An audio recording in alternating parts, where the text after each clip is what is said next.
കഫക്കെട്ട് നമുക്ക് എല്ലാവർക്കും വളരെ കോമൺ ആയിട്ട് അറിയാവുന്ന ഒരു സിംറ്റമാണ്. പക്ഷേ അതിന് ഇംഗ്ലീഷ് ഏതാണെന്ന് ചോദിച്ചെന്നാൽ നമ്മൾ പോലും പെട്ടെന്നൊന്ന് പകച്ചു പോകും. കഫക്കെട്ടിൻ്റെ ഇംഗ്ലീഷോ? സ്പ്യൂട്ടം അക്യുമുലേഷൻ അല്ലെങ്കിൽ എക്സ്പെക്ട്രേഷൻ എന്നൊക്കെ നമുക്ക് വേണമെങ്കിൽ അതിന് ഇംഗ്ലീഷിൽ പറയാം. പക്ഷേ നമുക്ക് വളരെ കോമൺ ആയിട്ട് അറിയാവുന്ന ഒരു സിംറ്റമാണ് ഈ കഫക്കെട്ട്. കുട്ടികൾക്കാണെങ്കിൽ കൊച്ചു വാവമാർക്കൊക്കെ കുറുകുറുപ്പായിട്ട് അമ്മമാർ പറയാറുണ്ട്. അപ്പോൾ ഈ കുറുകുറുപ്പ് അല്ലെങ്കിൽ കഫം കെട്ടി നിൽക്കുന്ന അവസ്ഥ ഇത് 2 ദിവസത്തിൽ നമുക്ക് എങ്ങനെയെങ്കിലും ഒന്ന് പരിഹരിച്ചെടുക്കാൻ പറ്റുമോ? കാരണം ഈ കഫക്കെട്ടുമായിട്ട് വർഷങ്ങളോളം നടക്കുന്ന ആളുകളെ നമുക്കറിയാം. ഈ കഫക്കെട്ടിൻ്റെ കാരണങ്ങൾ എന്തൊക്കെയാണ്? അപ്പോൾ ഇതിൻ്റെ കാരണങ്ങൾ അറിഞ്ഞാൽ മാത്രമേ നമുക്കതിനെ എഫക്റ്റീവായിട്ട് ട്രീറ്റ് ചെയ്യാൻ പറ്റുള്ളൂ. മിക്കവാറും ആളുകളുടെ കഫക്കെട്ട് നമുക്ക് 2 ദിവസത്തിൽ തന്നെ പരിഹരിക്കാം. അത് ഒരു 90 അല്ല 95% ആളുകൾക്ക്. പക്ഷേ അതിന് കറക്റ്റായിട്ടുള്ള ചികിത്സയും ചിലപ്പോൾ ആവശ്യമായിട്ട് വരും. നമുക്ക് വീട്ടിൽ തന്നെ ചെയ്യാവുന്ന കഫക്കെട്ടിന് ചെയ്യാവുന്ന പൊടിക്കൈകൾ എന്തൊക്കെയാണ് എന്നുള്ളത് നോക്കാം. മിക്കവാറും കഫക്കെട്ടിനോട് കൂടി ഒന്നെടുത്താൽ ഒന്ന് ഫ്രീ എന്ന് പറഞ്ഞതുപോലെ ചുമയും അതിൻ്റെ കൂടെ തന്നെ ഉണ്ടാവും. അതോടൊപ്പം നമ്മൾ ക്ലോസ് ആയിട്ട് ഒബ്സർവ് ചെയ്യുമ്പോൾ നമുക്ക് മനസ്സിലാവും അലർജി പ്രശ്നങ്ങളും ഈ കൂട്ടർക്കുണ്ടാകാം. മൂക്കടപ്പ്, തുമ്മൽ, കണ്ണ് ചൊറിച്ചിൽ, ദേഹമൊക്കെ ചൊറിഞ്ഞതടിക്കുക തുടങ്ങിയ അലർജി പ്രശ്നങ്ങൾ. ഇത് ശ്വാസകോശത്തെ ബാധിക്കുമ്പോഴാണ് കഫക്കെട്ട്, ചുമ, ശ്വാസം മുട്ടൽ, വീസിങ്, വലിവ് തുടങ്ങിയ സിംറ്റംസിലേക്ക് മാറുകയും അത് ബ്രോങ്കിയൽ ആസ്മ എന്ന രൂപത്തിലേക്ക് പരിണമിക്കുകയും ചെയ്യുക. മിക്കവാറും ആളുകളുടെ കഫക്കെട്ടിന് മെയിൻ കാരണം ഈ പറയുന്ന അലർജി തന്നെയായിരിക്കാം. ഇനി ചുരുക്കം ചില ആളുകളിൽ ഈ പലതരത്തിലുള്ള ഇൻഫെക്ഷൻസ് കൊണ്ടുവരാം. ഇൻഫെക്ഷൻസ് തന്നെ ബാക്ടീരിയലാകാം, വൈറൽ ഇൻഫെക്ഷൻസ് ആകാം. നമുക്കറിയാമല്ലോ, കോവിഡ് വരുമ്പോൾ തന്നെ നമുക്ക് ഈ ചുമയും കഫക്കെട്ടും ചിലപ്പോൾ മാസങ്ങളോളം മാറാതെ നിന്നേക്കാം. അത് പോസ്റ്റ് വൈറലായിട്ടുള്ള ബ്രോങ്കൈറ്റിസ് ചിലപ്പോൾ നമ്മൾ മരുന്ന് കൃത്യമായിട്ട് എടുത്തില്ലെന്നുണ്ടെങ്കിൽ അത് മാസങ്ങളോളം നമ്മളെ ബുദ്ധിമുട്ടിച്ചുകൊണ്ടിരിക്കും. സ്ത്രീകളൊക്കെ ആണെങ്കിൽ ചുമച്ച് അറിയാതെ മൂത്രം പോകുന്നു എന്ന് വരെ കംപ്ലൈൻറ്റ് പറയാറുണ്ട്.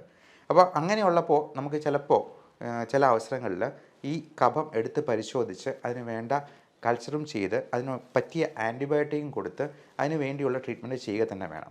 ചെറിയ കഫക്കെട്ടും അലർജി മൂലമുള്ള പ്രശ്നങ്ങളുമൊക്കെ നമുക്ക് നമ്മുടെ ജീവിതചര്യകളിലൊന്ന് ക്രമപ്പെടുത്തി ചെറിയ പൊടിക്കൈകളുമൊക്കെ ചെയ്ത് നമുക്കൊന്ന് ക്രമപ്പെടുത്തിയെടുക്കാം. അതിനെക്കുറിച്ചാണ് നമ്മളിന്ന് ഡിസ്കസ് ചെയ്യുന്നത്. അപ്പോൾ നമുക്കിതിനെ ചെയ്യാവുന്ന കാര്യം, കഫക്കെട്ട് മാറാനായിട്ട്, കഫം അലിഞ്ഞു പോകാനായിട്ട് ചെയ്യാവുന്ന ഏറ്റവും നല്ല കാര്യം ആവി പിടിക്കുക തന്നെയാണ്. രാവിലെ വൈകുന്നേരം നന്നായിട്ട് ആവി പിടിക്കുക.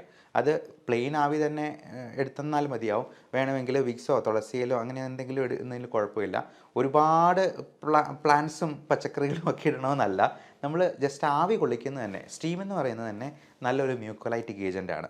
നമുക്ക് ഈ നല്ല കട്ടിയുള്ള അപ്പോ അല്ലെങ്കിൽ ബ്രെഡോ ഒക്കെ ഒന്ന് ആവി കൊള്ളിക്കുമ്പോഴത്തേക്കും പതുപതുത്ത് പോകുന്ന പോലെ നമുക്ക് ഈ കഫം കൊണ്ടു തന്നെ ഈ കഫത്തെ ഈ ആവി കൊള്ളിക്കുന്നതുകൊണ്ട് തന്നെ ഒന്ന് അലിയിപ്പിച്ച് പുറന്തള്ളാനായിട്ട് സഹായിക്കും. അപ്പോൾ ഈ പലപ്പോഴും ആൾക്കാർ വിചാരിക്കുന്ന ഈ ആവി കൊണ്ടു കഴിഞ്ഞിട്ടുണ്ടെങ്കിൽ ഇത് ഉറച്ചു പോകും എന്നൊക്കെയാണ്. എൻ്റെ അടുത്തൊരു കുഞ്ഞിൻ്റെ അച്ഛൻ കഴിഞ്ഞ ദിവസം പറഞ്ഞുള്ളൂ, ഇത് ഉറച്ചു പോകത്തില്ല ആവി കൊടുത്തു കഴിഞ്ഞാൽ.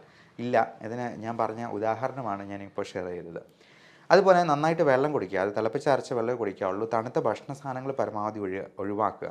മഞ്ഞ്, പൊടി, തണുപ്പ്, പുക, കാറ്റടിച്ചുള്ള യാത്ര, ഇതൊക്കെയാണ് നമുക്ക് കോമൺ ആയിട്ട് അലർജൻസ് ഉണ്ടാവുക. വീട്ടിലെന്തെങ്കിലും പെറ്റ് ആനിമൽസ് ഉണ്ടെങ്കിൽ ഉറപ്പാണ് അതിൻ്റെ അലർജി ഉണ്ടാകാൻ സാധ്യതയുണ്ട്. ഇപ്പോൾ പൊടിച്ചെള്ള് അല്ലെന്നുണ്ടെങ്കിൽ പലതരത്തിലുള്ള പ്രാണികൾ, ഇന്നത്തെ കാലത്ത് ഈ മഴക്കാലത്തൊക്കെ മുപ്ലി വണ്ടും അങ്ങനത്തെ അതിൻ്റെയൊക്കെ അലർജിയും ഒക്കെ വളരെ കൂടുതലായിട്ട് കാണാറുണ്ട്. അപ്പോൾ ഇതെല്ലാം ഒഴിവാക്കുക എന്നുള്ളത് വളരെ പ്രധാനമാണ്. അലർജി ഉണ്ടാക്കുന്ന എന്തും നമ്മുടെ ഭക്ഷണത്തിലും നമ്മുടെ വീട്ടിലും നിന്ന് ഒഴിവാക്കുക. പിന്നെ ഇതിന് ചെയ്യാവുന്ന പൊടിക്കൈകൾ, ഇപ്പം ചുക്ക് നല്ലതാണ്, കുരുമുളക്, തിപ്പിലി എന്ന് പറയുന്ന അങ്ങാടി മരുന്ന് കടയിലൊക്കെ കിട്ടുന്ന പ്യുവറായിട്ടുള്ള സാധനം വേണം, ജീരകം, കൽക്കണ്ടം. അപ്പോൾ ഇതൊക്കെ ചേർത്തിട്ട് നമുക്ക് പൊടിച്ച് മിക്സിയിലിട്ട് അടിച്ച് ഓരോ സ്പൂൺ ഓരോ മണിക്കൂർ ഇടവിട്ട് അലയിച്ച് കഴിച്ചെന്നാൽ തന്നെ ആ കഫക്കെട്ട് അലിഞ്ഞു പോകാനും. ആടലോടകം നല്ലൊരു സാധനമാണ്. ഇതൊക്കെ പ്യുവറായിട്ട് നമ്മൾ ഇത് റെഡിമെയ്ഡായിട്ട് ആയുർവേദ ലേബലിൽ വെച്ചിരിക്കുന്ന കുപ്പിയിൽ കിട്ടുന്ന മരുന്നെടുത്ത് കഴിക്കരുത്. കാരണം അതിനകത്ത് സ്റ്റിറോയിഡ് അടങ്ങിയിട്ടുണ്ടോ എന്ന് പോലും നമുക്ക് അറിയത്തില്ലാത്തതാണ്. അതിൻ്റെ ഇൻഗ്രീഡിയൻസ് പലപ്പോഴും വിദേശ രാജ്യങ്ങളിലൊക്കെ ടെസ്റ്റ് ചെയ്യുമ്പോഴത്തേക്കും ആയിരിക്കും ഈ ചക്കപ്പൊടിക്ക് കൂടെ മെറ്റ്ഫോമിൻ ഗുളികയും അല്ലെങ്കിൽ ഈ കഫത്തിനുള്ള മരുന്നിൻ്റെ കൂടെ നമ്മൾ ഈ ആയുർവേദ ലേബലിൽ കിട്ടുന്നത് ആയുർവേദമാണെന്ന് തെറ്റിദ്ധരിക്കരുത്. നമ്മുടെ തൊടിയിൽ കിട്ടുന്ന സാധനങ്ങൾ കൊണ്ട് തന്നെ നമ്മൾ മരുന്നുണ്ടാക്കി കഴിക്കുക എന്നുള്ളതാണ് അതിനകത്ത് ഏറ്റവും അഭികാമ്യമായിട്ടുള്ള മാർഗം.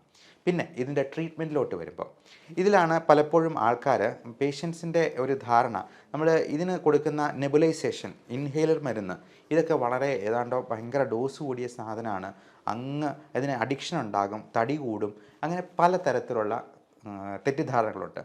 നമുക്ക് ഈ ശ്വാസകോശ രോഗങ്ങൾക്ക് ഏറ്റവും നല്ലത് ഉള്ളിലോട്ട് വലിച്ചെടുക്കുന്ന മരുന്നാണ് എന്ന് മനസ്സിലാക്കുക. കാരണം അത് രക്തത്തിലേക്ക് കയറുന്നില്ല എന്നുള്ളത് കൊണ്ട് തന്നെ.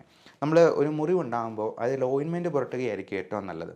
അതുപോലെ കഴിക്കുന്ന ഗുളികയേക്കാളും ഏറ്റവും നല്ലത് ഈ കണ്ണിലെ അസുഖത്തിന് നമ്മൾ കണ്ണിൽ തുള്ളിമരുന്ന് ഒഴിക്കുന്ന പോലെ ആയിരിക്കും.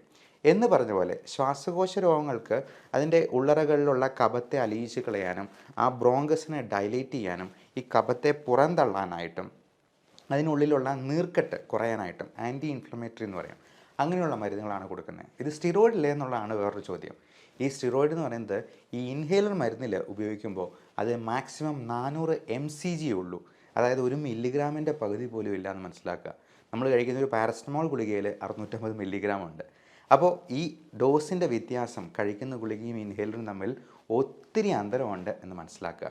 അപ്പോൾ ഇത് ഇപ്പോൾ അമേരിക്കയിലോ യൂറോപ്പിലോ ജപ്പാനിലോ ഒക്കെ പോയെന്നാലും ഈ ഇൻഹേലർ മരുന്നുകളാണ് നമ്മൾ അവിടെയും പ്രോട്ടോകോൾ പ്രകാരം കൊടുക്കേണ്ടത് എന്ന് മനസ്സിലാക്കുക. ഇപ്പോൾ ഗൾഫിലാണെങ്കിൽ നമ്മൾ ഇവിടെ കിട്ടുന്ന ഇൻഹേലർ മരുന്നുകൾ മൾട്ടിനാഷണൽ കമ്പനിയുടെ ഇൻഹേലർ മരുന്ന് അതേ പേരിൽ തന്നെ ഗൾഫിൽ കിട്ടും. പക്ഷേ ഒറ്റ വ്യത്യാസമുണ്ട്, ഇവിടെ അതിന് 500 രൂപയാണെങ്കിൽ ഗൾഫിൽ അതിന് 450 ദിറമാണ്. ഞാൻ പേഴ്സണലി എടുത്ത് നോക്കിയിട്ടുള്ളത് കൊണ്ടാണ് ഇത്ര വ്യക്തമായിട്ടും ആധികാരികമായിട്ടും പറയുന്നത്. അതുകൊണ്ട് ഇങ്ങനെയുള്ള അസുഖങ്ങൾ മാറാൻ നിൽക്കുന്നുണ്ടെങ്കിൽ നിങ്ങൾ അതിൻ്റെ സ്പെഷ്യലിസ്റ്റ് ഡോക്ടറിനെ കണ്ട് തന്നെ അതിന് വിദഗ്ധ ചികിത്സ ഉറപ്പാക്കുക. ഇനി കഫക്കെട്ട് മാറാതെ ഒത്തിരി നാൾ നിൽക്കുന്നുണ്ടെങ്കിൽ വേറെ എന്തെങ്കിലും കാരണങ്ങളുണ്ടോ എന്നുള്ളത് അതിൻ്റെ മറ്റ് വിദഗ്ധ പരിശോധനകൾ, ചിലപ്പോൾ CT സ്കാൻ പറയുമായിരിക്കും. ബ്രോങ്കിയക്ടൈസിസ് പോലുള്ള നാണ്ടുകൾ നീണ്ടു നിൽക്കുന്ന അസുഖങ്ങളുണ്ടാകാം. ശ്വാസകോശം ചുരുങ്ങിപ്പോകുന്ന, ഇപ്പോൾ കോവിഡിനൊക്കെ ശേഷം ഈ തേങ്ങ ഉണങ്ങിപ്പോകുന്നത് പോലെ ശ്വാസകോശം ചുരുങ്ങിപ്പോകുന്ന അവസ്ഥകളുണ്ടാകാം. അപ്പോൾ ഇതൊക്കെ ഉണ്ടോ എന്നുള്ളത് നോക്കി അതിന് കൃത്യമായിട്ടുള്ള ട്രീറ്റ്മെൻറ്റ് എടുത്തെന്നാൽ 2 ദിവസമല്ല ഒറ്റ ദിവസം കൊണ്ട് തന്നെ നമുക്ക് ഈ കഫക്കെട്ട് മാറ്റിയെടുക്കാം 90% കേസുകളിൽ. ബാക്കി 10% ഞാൻ ഉറപ്പ് പറയുന്നില്ല, ഗ്യാരണ്ടി പറയുന്നില്ല. കാരണം ഇതിന് ശ്വാസകോശത്തെ മിക്കവാറും എല്ലാ അസുഖങ്ങളും തന്നെ പ്രത്യക്ഷത്തിൽ അല്ലെങ്കിൽ പരോക്ഷത്തിൽ അഫക്റ്റ് ചെയ്യാറുണ്ട്. ഇപ്പോൾ റുമറ്റോയ്ഡ് ആർത്രൈറ്റിസ് പോലുള്ള സന്ധികളെ ബാധിക്കുന്ന അസുഖമാണ് ഇങ്ങനെ വളഞ്ഞുകൂടി ആമവാദം എന്ന് പറയും. ഈ റുമറ്റോയ്ഡ് ആർത്രൈറ്റിസിലും RAILD എന്ന് പറഞ്ഞ് rheumatoid arthritis associated ഇൻഡസ്ട്രീഷ്യൽ lung disease എന്ന് പറഞ്ഞ് നമ്മുടെ പാകവം ശ്വാസകോശത്തെയാണ് ബാധിക്കുന്നത്. അതുകൊണ്ട് എല്ലാ കഫക്കെട്ടിനും ഉള്ള ഒറ്റമൂലിയൊന്നുമല്ല ഈ പറയുന്നത്. പക്ഷേ 90% കഫക്കെട്ടും നമുക്ക് മാറ്റിയെടുക്കാൻ പറ്റും. ഈ വിഷയത്തെപ്പറ്റി എന്തെങ്കിലും സംശയം ഉണ്ടെങ്കിൽ താഴെ കാണുന്ന വാട്സാപ്പ് നമ്പറിൽ കോൺടാക്ട് ചെയ്യാം. 9567710073. Thank you.